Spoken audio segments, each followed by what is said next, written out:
JEE advanced 2024 ఫలితాలలో open కేటగిరీలో నారాయణదే ఆధిపత్యం. నమస్తే, వెల్కమ్ టు సుమన్ టీవీ. నేను మీ సాయి. ఆంధ్రప్రదేశ్లో కూటమి ప్రభుత్వం ఏర్పడిన తర్వాత ముఖ్యమంత్రిగా చంద్రబాబు నాయుడు చేసినటువంటి సంతకాలలో 5 ల్యాండ్ టైటిలింగ్ యాక్ట్ రద్దు కూడా ఒక ప్రధానంగా ఉంది.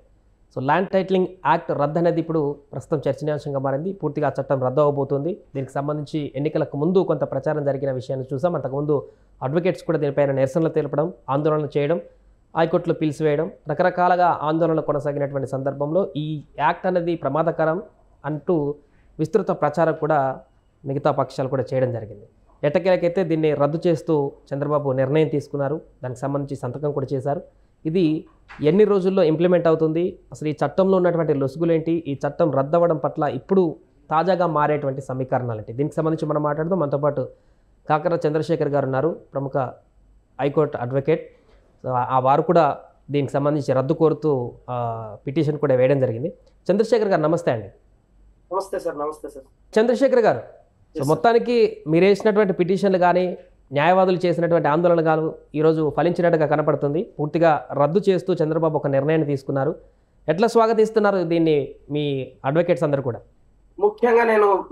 ముఖ్యంగా ఈరోజు ఈ ల్యాండ్ టైటిలింగ్ యాక్ట్ ఏదైతే జగన్ గారి ప్రభుత్వంలో ఏపీ ల్యాండ్ టైటిలింగ్ యాక్ట్ అని ఏదైతే ఇది ఏపీ ల్యాండ్ టైటిలింగ్ యాక్ట్ అని ఏదైతే ప్రవేశపెట్టబడిందో, యాక్ట్ 27/2023 రద్దు అవడాన్ని మేము యాజ్ అన్ హైకోర్టు న్యాయవాదుల సంఘం తరఫున కానీ, హైకోర్టు మొత్తం మీద కానీ, ముఖ్యంగా ప్రతి చోట కానీ, ప్రతి అడ్వకేట్స్ అందరి తరఫున కూడా డెఫినెట్ గా మేము అందరు దీన్ని ప్రజా సంఘాలు కూడా చాలా కష్టపడ్డాయండి.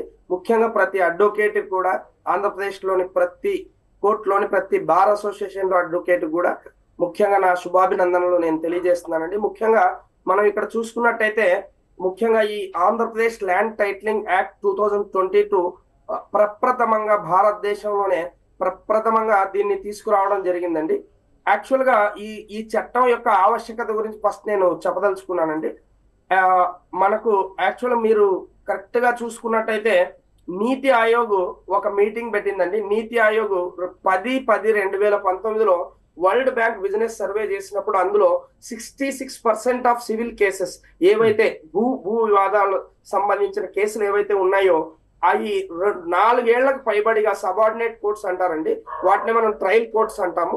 So trial courts, subordinate courts అని కూడా అంటాము. సో ఈ సబార్డినేట్ కోర్ట్, ట్రయల్ కోర్ట్స్ లో 4 సంవత్సరాలు పైబడి జరుగుతుంది కాబట్టి సో భూ లావాదేవీలు అనేది ప్రపంచ ఆర్థిక సూచిక అని ఉంటుందండి. World index, economic index, world economic index లో మన ఇండియా అనేది మన ఇండియా ర్యాంక్ ముఖ్యంగా 163కి ఉండడం వల్ల అప్పట్లో ఉన్న మేధావులు కమిటీ, మొత్తం నీతి ఆయోగ్ లో ఒక కమిటీ వేయడం జరిగిందండి.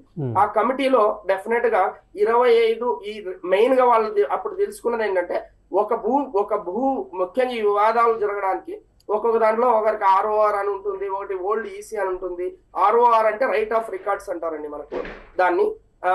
ఈసీ ఎంక్వైరీ సర్టిఫికేట్ లో ఓల్డ్ ఈసీ ఉంటుంది, 1B ఉంటుంది, అడంగల్ ఉంటుంది. ఇలా రకరకాలుగా 10(1)A అంటారు దీన్ని. సో ఈ విధంగా రకరకాల రికార్డ్స్ అంటే మన బ్రిటిష్ చట్టం నుంచి, అంటే మీరు అప్పటి నుంచి బ్రిటిష్ కాలం నుంచి కూడా రికార్డ్స్ పొందుపరచడం జరిగినది. ఇలా వేరే రికార్డ్స్ ని స్ట్రీమ్ లైన్ రికార్డ్ చేసుకోవడానికి కోసం ఒక ముసాయిదా చట్టం చేయండి, 25/11/2019 ఒక ముసాయిదా చట్టం చేయమని కేంద్ర ప్రభుత్వం నీతి ఆయోగ్ మీటింగ్ లో నీతి ఆయోగ్ వాళ్ళ తరఫున చేయడం జరిగింది.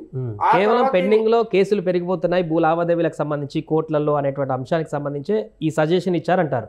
ఎస్, కంపల్సరీగా అండి. ఈ సజెషన్ ఇచ్చిన తర్వాత ఒక మోడల్ చట్టాన్ని తీసుకురమ్మంటే అప్పుడు ఒక అంత మేధావులు కానీ ఆ కమిటీలో ఉన్న వాళ్ళందరూ కూడా ఒక మోడల్ చట్టాన్ని దాన్ని తీసుకురావడం జరిగిందండి. కానీ ఆ మోడల్ చట్టాన్ని ఆంధ్రప్రదేశ్ ప్రభుత్వం తీసుకుని, కానీ ఒక చట్టం రావడానికి చాలా ఎక్సర్సైజ్ చేయాలండి. ఇక్కడ ముఖ్యంగా మా దృష్టిలో ఈ చట్టం చాలా మంది అంటే మా హైకోర్టులో చాలా మంది పిలిచేశారు. చాలా అడ్వకేట్స్ లైక్ ALU గానీ IAL గానీ. ఈ చట్టానికి సంబంధించి 2 అంశాలు ఉన్నాయి. ఒకటేమో భూ హక్కుదారులు వాళ్ళ యొక్క సొంత హక్కును కోల్పోవడానికి ఆస్కారం ఉంటుందనేటువంటి ఒక అంశం అయితే, అది రైతులు కానీ భూ ఉన్నటువంటి వ్యక్తులు కానీ ఆందోళన చేశారు. న్యాయవాదులు ఆందోళన చేయడానికి కారణం ఏంటి అంటే కోర్టుకి కేసులు రాకపోవడం కారణంగా తమకు ఉపాధి అందకపోతుందనేటువంటి ఉద్దేశంతో ఆందోళన చేశారా? మీ ఇంటెన్షన్ ఏంటన్నట్టు? ముఖ్యంగా ఇది చాలా తప్పండి. యాక్చువల్గా ఏదైతే అనుకుంటున్నారో జనాలు ఏదైతే అనుకుంటున్నారో ప్రతి అడ్వకేట్ కూడా ప్రజల్లో అవేర్నెస్ తీసుకురావాలనే వర్క్ చేశారు కానీ అక్కడ ఏముంటుందండి ముఖ్యంగా వాట్ ఈస్ ద ఇక్కడ that's what I want to say what is the bar of this thing. మీరు ఈ యాక్ట్ లో మీరు చూస్తే సెక్షన్ 38 అని మీరు చూసినట్టయితే ఈ యాక్ట్ లో సెక్షన్ 38 నేను చదివి వినిపిస్తండి. Bar jurisdiction of civil courts లో ఈ సెక్షన్ 38 లో no civil court shall have the jurisdiction to entertain any proceedings in respect of any matter in which title registration and land titling appellate officer appointed under this act are empowered by no civil court shall have the jurisdiction అని clear గా చెప్పడం జరిగింది. అంటే దీని ఉద్దేశం ఎప్పుడైతే civil courts కి ఈ వివాదాలు ముఖ్యంగా అండి మనం చూస్తూనే ఉంటాం ఒక ఎంఆర్ఓ దగ్గర నుంచి విఆర్ఓ దగ్గర నుంచి వాళ్ళు అప్పటి నుంచి మనం పాత రికార్డ్స్ కూడా చూసుకుంటే కొన్ని వందల సమస్యలు ముఖ్యంగా ఎంఆర్ఓ ఆఫీసుల్లోనే మనం చూస్తూ ఉంటాం. అక్కడ ఎన్నో తప్పులు జరుగుతాయండి. ముఖ్యంగా అక్కడ పొలిటికల్ ఫోర్సెస్ ఉంటాయి. ఆ పొలిటికల్ వాళ్ళు ఎవరు చెప్తే వాళ్ళు ఆ బుక్కులు ఎక్కియటం. సో ఇలా చాలా పాస్బుక్లు ఎన్నో మనకు ఏపీ ల్యాండ్ టైటిలింగ్ యాక్ట్ లోనే కొన్ని వేల కేసులు ఐ మీన్ లైక్ ఏపీ పట్టాదారు పాస్బుక్ యాక్ట్ ఉందండి, అది కూడా 1971లో తేవడం జరిగింది. కానీ కోర్టులోకి వెళ్ళినా కూడా అదే పరిస్థితి కదా. ఇప్పుడు దశాబ్దాల కాలంగా పెండింగ్ లో ఉన్నటువంటి కేసులు కూడా ఉన్నాయి. వారి లైఫ్ టైమ్ లో కూడా దాని సాల్వ్ కాని కేసులు కూడా ఉన్నాయి. మనం దానికి వ్యతిరేకించట్లేదండి. ఇక్కడ డెఫినెట్ గా ఈ చట్టం టోటల్ గా ల్యాండ్ టైటిల్ ఇక్కడ వీరు పొందుపరిచిన విధానం ఏదైతే ఈ చట్టంలోని లోపాలే మేము హైకోర్టులో కూడా చెప్పడం జరిగిందండి. దాని గురించే న్యూ టైటిల్ రిజిస్ట్రేషన్ సిస్టమ్ అనేది కరెక్టే. But what about like I will tell you అండి మీకు కరెక్టే. అంటే ఇప్పుడు స్పెసిఫిక్ రిలీఫ్ యాక్ట్ ఉంది. ఇప్పుడు సపోజ్ స్పెసిఫిక్ రిలీఫ్ యాక్ట్ 1963 ఉందండి, లిమిటేషన్ యాక్ట్ 1962 ఉంది మీకు. అది కాకుండా సపోజ్ ఇప్పుడు ఒక ఈజ్మెంట్ షూట్ వేయాలండి, మీరు ఈజ్మెంట్ షూట్ వేయాలి, ఈజ్మెంట్ ఒక షూట్ ఫర్ డిస్టర్బెన్స్ వేయాలి. ఇండియన్ ఈజ్మెంట్ యాక్ట్ 1882 ఏం చెప్తుంది, మీరు ఒక ప్రొసీజర్ ఫాలో చేయమని చెప్తుంది. మరి ఆ ప్రొసీజర్ ల్యాండ్ టైటిలింగ్ ఆఫీసర్ చేయాలా? ఎంతో సీనియారిటీ ఉండి ఎంతో ఐ మీన్ లైక్ చాలా ప్రావీణ్యత కలిగి ఉండి ఒక జుడిషియల్ సిస్టమ్ లో ఉండి జడ్జెస్ చేయలేంది ఇన్ని కోర్ట్స్ పెట్టుకున్నది.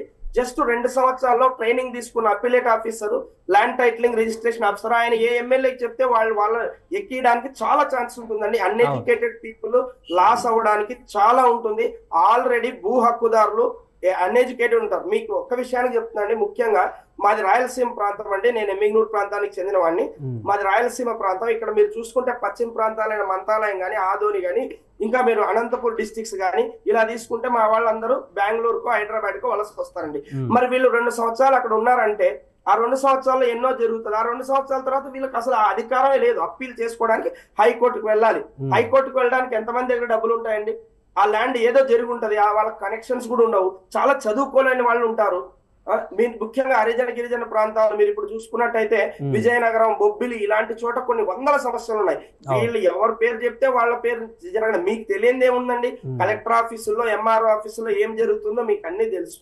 నేనేమంటే చెప్తున్నానంటే ఇక్కడ ఏ వ్యవస్థనే ఎగ్జిక్యూటివ్ వ్యవస్థను కూడా మేము తప్పు పట్టట్లేదు. లెజిస్లేటివ్, ఎగ్జిక్యూటివ్, జ్యుడిషియరీ ఎవరి వర్క్స్ వాళ్ళు చేసుకుంటూ ఉండాలి. కానీ but over lapping of civil courts jurisdiction తీసేయడం చాలా పెద్ద తప్పు. ఒకవేళ అలా చేసి ఉంటే 2 సంవత్సరాల వరకు అసలు ఏం నాలెడ్జ్ లేని టైటిల్ రిజిస్ట్రేషన్ ఆఫీసర్ కి, కొత్తగా ఉన్న రిజిస్ట్రేషన్ ఆఫీసర్ కి ఆల్రెడీ నేను ఈ క్వశ్చన్ కూడా మీకు వేయదలుచుకున్నాను. ఐ మీన్ లైక్ ప్రజాస్వామ్యవాదిగా ఒక అడ్వకేట్ గా. So what type of knowledge that new title registration will have? వాళ్ళకి ఎంత ట్రైనింగ్, ఆల్రెడీ ఇంత ట్రైనింగ్ ఉండి ఇంత జ్యుడిషియల్ సిస్టమ్ లో ఇన్ని పకడ్బందీ చట్టాలుండి వీరే చేయలేంది 2 సంవత్సరాల్లో ఐ మీన్ లైక్ కొత్తగా ఏర్పడబోయే టైటిల్ రిజిస్ట్రేషన్ ఆఫీసర్ కి ఏం నాలెడ్జ్ ఉంటుందండి? హౌ నేను చెప్తున్నానండి. ఇప్పుడు సపోజ్ ఒకడు నాది బుక్ నా దగ్గర 6 రికార్డు ఇది ఉందని వస్తాడు, ఇంకొకరు వచ్చేసి ఇంకో బుక్ అని వస్తారు. Suppose survey and boundaries act 1923 ఉందండి. ఒకరు సర్వేకి అప్లికేషన్ పెట్టుకుంటారు ఎఫ్ లైన్. అప్పుడు ఆయన ల్యాండ్ టైటిలింగ్ ఆఫీసర్ ఈ సెక్షన్స్ చూడాలా, లేకపోతే సర్వే అండ్ బౌండరీస్ యాక్ట్ లో 10(1) సెక్షన్ 10(1) ప్రకారం ఏది తీసుకోవాలి? సో ఇలాంటి లాట్ ఆఫ్ కాంట్రడిక్షన్స్ ఈ చట్టం తయారు చేసేటప్పుడే మా దృష్టిలో సిపిసిలో ఒక ప్రొసీజర్ ఉందండి, దాన్ని కోడ్ ఆఫ్ సివిల్ ప్రొసీజర్ అంటారు. మన కోడ్ ఆఫ్ సివిల్ ప్రొసీజర్ లో చాలా చట్టం క్లియర్ గా లిస్ట్ సెక్షన్ 9 లో చాలా క్లియర్ గా ఒక ప్రొసీజర్ ఉంటుంది. సో ఎవడి రైట్ టైటిల్ రిజిస్ట్రేషన్, ఎవడి right of the title of ownership declare చేయడానికి ఒక ప్రొసీజర్ ఉంటుంది. సో ఆ ప్రొసీజర్ ని ఫాలో చేయాలా, మరి ఈ ప్రొసీజర్ ని ఫాలో చేయాలా? ఒక చట్టం చేసేటప్పుడు కంపల్సరీగా అంటే ఇప్పుడు సెంట్రల్ యాక్ట్స్ అన్ని వేస్ట్ అండి ఆ దృష్టిలో చూసుకుంటే అన్ని వేస్ట్ అయిపోతాయా? అంటే ఇండియన్ సెక్షన్ యాక్ట్ ఏం కావాలి? ఇండియన్ సెక్షన్ యాక్ట్ ఏం కావాలి? హిందూ సెక్షన్ యాక్ట్ 1953 ఏం కావాలి? రైట్. ఇప్పుడైతే పూర్తిగా చట్టం అయితే రద్దు అయిపోయింది. దీంట్లో రైతులు కానీ మిగతా వారు కానీ భూ లావాదేవీకి సంబంధించిన వాళ్ళందరూ హ్యాపీ, మీరు కూడా హ్యాపీగా ఉన్నట్టు కనపడుతున్నారు. సో ఇప్పుడు కొత్త ప్రభుత్వం వచ్చింది, వారు కూడా ఇంకొక కొత్త ల్యాండ్ టైటిలింగ్ అంటూ మార్పు చేర్పులతోనో లేకుంటే కొత్తగానేమో ఇంకా దాన్ని డెవలప్ చేసే ఏమన్నా చట్టం రూపొందిస్తే సార్ అది అది అది ఏ విధంగా ఉంటుందంటారు? దీని గురించి ముఖ్యంగా నేను ఒకటి చెప్పదలుచుకున్నానండి. దీని గురించి నేను చాలా క్లియర్ గా మేము కోర్టులో కూడా ఇదే చేసుకున్నామండి. ఇట్ ఈస్ మనకు కొన్ని ఆర్టికల్స్ ఉన్నాయండి. యాక్చువల్ గా ఒక నిర్మాణం జరుగుతుందో మనకు భారత రాజ్యాంగ నిర్మాత మన డాక్టర్ బాబాసాహెబ్ అంబేద్కర్ గారు ఎప్పుడైతే మనకు భారత రాజ్యాంగం రాశారో అప్పుడే కొన్ని ఆర్టికల్స్ ను పొందుపరచడం జరిగిందండి. ఆర్టికల్ 14, ఆర్టికల్ 21, ఆర్టికల్ 246, 251, 252, 254, 300A ఇవన్నీ ఏం చెప్తున్నాయండి? అందరికి equal, everyone is equal before the law. But whereas equal opportunity should be provided for everyone. Whereas ఈ యాక్ట్ లో, ఈ ల్యాండ్ టైటిలింగ్ యాక్ట్ ముసాయిదా చట్టంలో చాలా లోపాలు ఉన్నాయి. ఆంధ్రప్రదేశ్ లో ప్రప్రథమంగా ఆయన జగన్ గారి ప్రభుత్వం తీసుకోవడమే దాన్ని ఆంధ్రప్రదేశ్ మట్టుకు 100 ఏళ్ల చరిత్రలో ఎవరు ముట్టుకొని చట్టం అండి ఇది. So there are lot of things. నేను ఏమంటానంటే అక్కడ పార్లమెంట్ లో కూడా మార్పులు జరగాలి. సపోజ్ మీరు ఇప్పుడు మనకు అప్పటి నుంచి కూడా మనం ఒక సిస్టమ్ ఫాలో చేస్తున్నాం. ఇదేంటి, సివిల్ డిస్ప్యూట్స్ వస్తాయి, అడ్జుడికేట్ చేయడానికే సివిల్ కోర్ట్స్ ఉంటాయి డెఫినెట్ గా. మరి అప్పుడు డెఫినెట్ గా ఇప్పుడు నాట్ టు అలినేట్ వేసుకుంటావు, ఒక ఇంజెక్షన్ షూట్ వేసుకుంటావు. అలాంటప్పుడు ఇండియన్ సెక్షన్ యాక్ట్ లో ఒక రూల్ ఉంటుంది, 1925. హిందూ సెక్షన్ యాక్ట్ లో ఒక రూల్ ఉంటుంది, పవర్ ఆఫ్ అటార్నీ యాక్ట్ ఉంటుంది, ఇనామీస్ అబాలిషన్ యాక్ట్ ఉంది 1956, ఏపీ పట్టాదార్ పాస్బుక్ యాక్ట్ ఉంది, ఏపీ సర్వే బౌండరీస్ యాక్ట్ ఉంది, ఈజ్మెంట్ యాక్ట్ ఉంది, ఇండియన్ స్టాంప్ యాక్ట్ ఉంది, కాంట్రాక్ట్ యాక్ట్ ఉంది. సో ఇక్కడ కూడా అంటే మనం ఒక లావాదేవీ అనేది ఒక కాంట్రాక్ట్ అంటామండి. సో అక్కడ ఉన్న దాన్ని పాటించాలా, ఇక్కడ ఉన్న దాన్ని పాటించాలి. సో ఈ చట్టాలంతా దాంట్లో ఉన్న ప్రతి క్లాజెస్ ని కూడా మనం బేస్ చేసుకుని వీటిని చేసుకుని చేయాల్సి ఉంటుంది. నా దృష్టిలో ఇంకా 25 ఏళ్ళు 30 ఏళ్ళు అయినా ఏ రాష్ట్రం కూడా ఈ చట్టం జోలికైతే వెళ్ళదండి. బికాస్ ఇది జరగాలంటే పార్లమెంట్ లో చాలా, ఇందాక నేను చెప్పిన assign land prohibition transfer act, so ఇలాంటి కొత్త కొత్త పాత చట్టాలన్నీ మార్పు చేసేయడం నాకు తెలిసి as per my limited knowledge of law, as per my experience in high courts, so it will take minimum 50 years in the parliament to change all the clauses. So అవన్నీ చేసి ముఖ్యంగా ఇక్కడ సెక్షన్ 38 మీదే టోటల్ మేము హైకోర్టులో కూడా వాదనలు జరిగాయండి. సెక్షన్ 38 అనేది ఎంత దరిద్రంగా ఉందంటే అండి, సివిల్ కోర్ట్స్ జ్యూరిస్డిక్షన్ తీయడం ఇంకా పానిక్ సిచ్యువేషన్స్ క్రియేట్ చేస్తుంది. ముఖ్యంగా నిరక్షరాస్యులు ఉంటారు, వారికి ఏం తెలుస్తుందండి అక్కడ అంటే టైటిల్ రిజిస్ట్రేషన్ ఆఫీసర్ ఎవరికి చెప్తే వాళ్ళకి బుక్కులు చేసేస్తారు. మీకు తెలియదు ఏముందండి, ఎన్ని చోట్ల మనకు కొన్ని వేల సమస్యలు ఆల్రెడీ ఎంఆర్ఓ ఆఫీసుల చుట్టూ తిరుగుతా వాళ్ళు కొత్తగా మాకు ఎఫ్లైన్ సర్వే చేయండి, లేకపోతే మాకు ఒక పాస్బుక్ కొత్త పాస్బుక్ ఎక్కియండి, లేకపోతే ఎన్ని రకరకాల సమస్యలు. ఇంకోటి ముఖ్యంగా మన రీసర్వేలో కొన్ని వందల, మనం సుమన్ టీవీలో కూడా మనం ఇంతకు ముందు కూడా మొన్న కూడా డిస్కస్ చేసుకున్నాం ఆల్రెడీ. ఇప్పుడు కొన్ని వందల ఎకరాల్లో రీసర్వేలు జరగడంలో కూడా తప్పులు చాలా జరిగాయండి. దాని జీవో మీద కూడా ఆల్రెడీ కోర్టులో వాదనలు జరగడం జరుగుతుంది. సో ఇది ల్యాండ్ టైటిలింగ్ యాక్ట్ అనేది రద్దవడం ముఖ్యంగా ప్రజా సంఘాలకు కానీ అడ్వకేట్స్ తరపున కానీ ఈ ప్రూఫ్ ఆఫ్ ఓనర్షిప్ క్లియర్ చేయడంలో ఆల్రెడీ ఒక్కటి ఫైనల్ గా ఒక్కటి చెప్పండి. ఇప్పుడు ల్యాండ్ టైటిలింగ్ యాక్ట్ రద్దవడం వల్ల మీకు కలిగినటువంటి లాభం కానీ లబ్ధి కానీ, మీకు కలిగినటువంటి మంచి పరిణామంగా ఏంటి? ముఖ్యంగా అండి ఇది మాకు కలిగిన పరిణామం కాదండి, ప్రజాస్వామ్య విలువలు. యాజ్ అన్ అడ్వకేట్ గా మేము ఎప్పుడైతే ఓట్ తీసుకుంటామో ప్రతి ఒక్కరు కూడా మనం ప్రజాస్వామ్య రక్షణ, ప్రజాస్వామ్యంలో ఇందాక నేను చెప్పిన ప్రతి యాక్ట్ కూడా ఎంతో ఆలోచన చేసి ఎప్పుడైతే డెమోక్రటిక్ గా, ఇది India is a democratic country అండి. See some articles are there, some articles have been framed in the constitution just to bring the sovereignty in the country, not to disturb the rights of the people. So rights of the people to have some, article 300A ఏం చెప్తుందండి, to have some, it is to have, ఎవరికైనా ఒక property ఉండడం, it is their right to have a property is their right. So ఇదంతా violations జరగడం వల్ల ఇది ప్రజా సంఘాలు కూడా పెద్ద ఎత్తున ఆందోళన చేయడం, ఒక అడ్వకేట్స్ గా మేము ఒక్కడే సాధించిన విజయంగా నేను చెప్పదలుచుకోలేదండి. ఇది ప్రజల్లో కూడా ఆగ్రహావేశాలు తన్నుకుని వచ్చాయి. వాళ్ళ ఎక్కడ ఎంక్వైరీ ఎవరో ఇప్పటికే ఇన్ని చట్టాలు ఉంటేనే ఎంఆర్ఓ ఆఫీసుల్లో, కలెక్టర్ ఆఫీసుల్లో, ముఖ్యంగా ఆర్డీఓ ఆఫీసుల్లో లైక్ కొంతమంది భూ ఆక్రమణదారులు వాళ్ళ లోపాలు చేసుకుంటూ ఎన్నో కొన్ని వందల ఎకరాలు కబ్జాలు జరిగిపోతా ఉన్నాయి. సో ఇలాంటి టైంలో మళ్ళీ ఇలాంటి కొత్త చట్టం వచ్చి అంటే ఎంతో ఎక్స్పీరియన్స్ ఉన్న సివిల్ కోర్ట్స్ కాకుండా కొత్త వాళ్ళకి ఇవ్వడం చాలా తప్పు అనేసి ప్రజలు కూడా భావించారని నేను అనుకుంటున్నానండి. ప్రతి అడ్వకేట్ సోదరులకు కూడా నా నమస్తే అండి. రైట్ అండి, థ్యాంక్ యూ చంద్రశేఖర్ గారు. సో మొత్తానికి ఇది ల్యాండ్ టైటిలింగ్ యాక్ట్ రద్దు అవ్వడం పట్ల లాయర్స్ అందరూ కూడా, అడ్వకేట్స్ అందరూ కూడా హర్షం వ్యక్తం చేస్తున్నారు. ఎందుకంటే వారు కూడా నిరసనలు తెలపడం జరిగింది. ఆ సమయంలో అది అమలు అయినప్పుడు వారి నుంచి కూడా తీవ్రమైనటువంటి వ్యతిరేకత వ్యక్తమైంది. వారు కూడా హైకోర్టులో పిల్స్ వేయడం జరిగింది, వారి నిరసన కూడా చేపట్టడం జరిగింది. ఏదేమైనా కూడా కొత్త ప్రభుత్వంలో చంద్రబాబు దీనికి సంబంధించి రద్దుకు సంబంధించి నిర్ణయం తీసుకోవడం పట్ల అయితే వారు కూడా హర్షం వ్యక్తం చేస్తున్నారు. సుమన్ టీవీలో మీ పర్సనల్ అండ్ బిజినెస్ ప్రమోషన్స్ కోసం కింది నెంబర్కి కాంటాక్ట్ చేయండి.